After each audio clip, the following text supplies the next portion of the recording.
Hello friends, स्वागत है आप सभी को मेरे चैनल पे। तो आज की हमारी कहानी का नाम है आखिरी खत। नारायणी देवी एक छोटे से गांव में अपने बेटे अमर के साथ रहती थी। पति की मृत्यु के बाद उसने बहुत मेहनत कर अपने बेटे को पढ़ाया था। उसने स्नातन की पढ़ाई के बाद उच्च शिक्षा के लिए शहर भी भेजा था। उसका बेटा शहर जाने को तैयार नहीं था।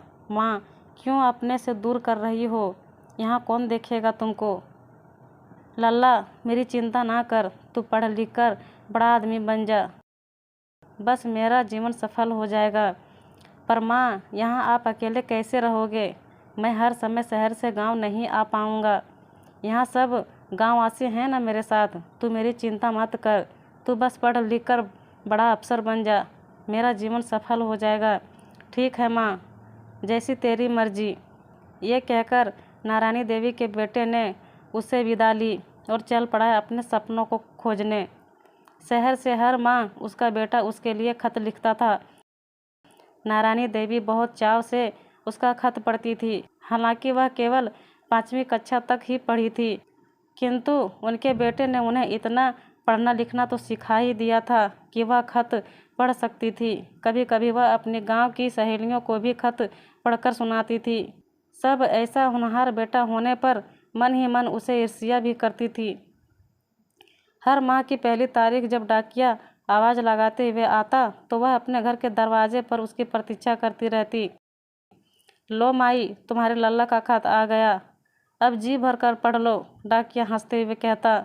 जब उसके बेटे ने कॉलेज में प्रथम स्थान प्राप्त किया था तब वो उसे पढ़कर बहुत रोई थी। फिर उन्होंने पूरे मोहल्ले को लड्डू बांटे थे। डाकिया भी उनकी इस खुशी में शामिल हुआ था। आज मेरी मेहनत सफल हो गई, मेरा लल्ला यह बड़ा अफसर बनेगा, खूब कमाएगा, फिर तो तेरी किस्मत खुल जाएगी नारायणी, पैसों में खेलेगी तू भी। भगवान ऐसी औलाद सबको दे। गांव की औरतों ने ईर्ष्या भाव से कहा। अरे, मुझे क्या ज़रूरत पैसों की, लल्ला अपना कमाए और खाए, बस मैं तो उसे तरक्की करते देखना चाहती हूँ, नारायणी देवी बोली। बेटे ने पढ़ लिख कर शहर में ही नौकरी करने की सोची। हालांकि उसने नारायणी देवी को भी अपने पास बुलाना चाहा, पर नारायणी देवी ने मना कर दिया। बोली, मैं भली, मेरा गांव भला। बेटा हर माह मनी ऑर्डर से पैसे भेजता और साथ ही खत भी। नारायणी देवी को मनी ऑर्डर से ज़्यादा खत का इंतज़ार रहता। ला डाकिया बाबू, मेरे लल्ला का खत दे। माई, साथ में ये मनी ऑर्डर भी तो है, डाकिया बोला। ओहो, रख दे उधर और बता नाम कहाँ लिखूं? जल्दी कर, लल्ला का हाल चाल पढ़ने दे, नारायणी देवी उत्सुक होते हुए बोली। धीरे धीरे खत कम होने लगे, जिस पर नारायणी देवी डाकिए से लड़ जाती। क्यों रे, तू आजकल सही से काम नहीं करता, मेरे लल्ला का खत खो देता है तू। अरे माई, मैं क्यों ऐसा करूँगा, आज तक कभी हुआ है ऐसा? अब तुम्हारा बेटा केवल मनी ऑर्डर ही भेजता है तो मैं वही ला दूंगा ना, डाकिया हर बार बोलता। बहुत महीने बीत गए, नारायणी देवी के बेटे का केवल मनी ऑर्डर आता था। नारायणी देवी की आंखों में मनी ऑर्डर लेते समय आंसू निकल आते थे। डाकिया भी उनकी वेदना को भली भांति समझ रहा था, पर वो कर ही क्या सकता था। आजकल के बच्चे माँ के दर्द को समझ ही नहीं सकते।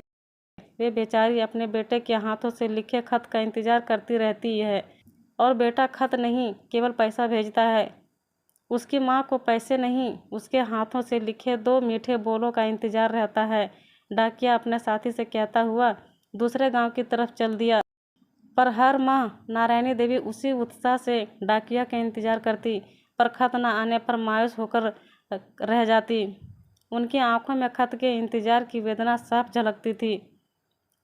वो अपने बेटे की सलामती जानने के लिए झटपटा रही थी, पर उनके बेटे को उनका कोई ख्याल नहीं था। माई, क्यों परेशान होती हो? ठीक ही होगा तुम्हारा बेटा, क्यों उसके खत के इंतजार में घुली जा रही हो? डाकिया बोला। तू नहीं समझेगा, एक माँ का दिल अपने बच्चे की सलामती जानना चाहता है, बस इतना हक तो है मुझे, नारायणी देवी उदास स्वर में कहा। एक सुबह डाकिया खुशी से चिल्लाते हुए आ रहा था। माई देखो, खत आ गया, खत आ गया। पर अब नारायणी देवी डाकिये का इंतजार करती दरवाजे पर नहीं खड़ी थी। उसने घर में झांककर देखा तो उसके होश उड़ गए। नारायणी देवी फर्श पर गिरी पड़ी थी। डाकिये ने आसपास के लोगों को आवाज़ लगाई। वैद्य ने आकर देखा। उसने नम आंखों से बताया कि अब नारायणी देवी इस संसार में नहीं रही। सबकी आंखें नम हो गई। डाकिया उनके पास आकर रोते हुए बोला, माई, यह खत जिसका आप कब से इंतजार कर रही थी वो तो पढ़ लेते। डाकिये ने आखिरी खत खोला और पढ़ना शुरू किया। माँ, मैं सकुशल हूँ। आशा करता हूँ आपको समय से मनी ऑर्डर मिल जाता होगा। आपको बताना चाहता था कि मैंने शादी कर ली है और अब नई नौकरी के सिलसिले में मैं दूसरे शहर में बस गया हूँ। पता भेजकर क्या करूँ? आप तो आएंगे नहीं। आपको हर माह मनी ऑर्डर मिलता रहेगा। प्रणाम। ये पढ़कर सब हैरान हो गए। तभी एक बुजुर्ग की निगाह मेज पर पड़े खत पर गई। उसने खत खोलकर डाकिये को पढ़ने को दिया। खत नारायणी देवी ने लिखा था, गांव के साथियों, आपका धन्यवाद जो मुझे इतना प्यार दिया।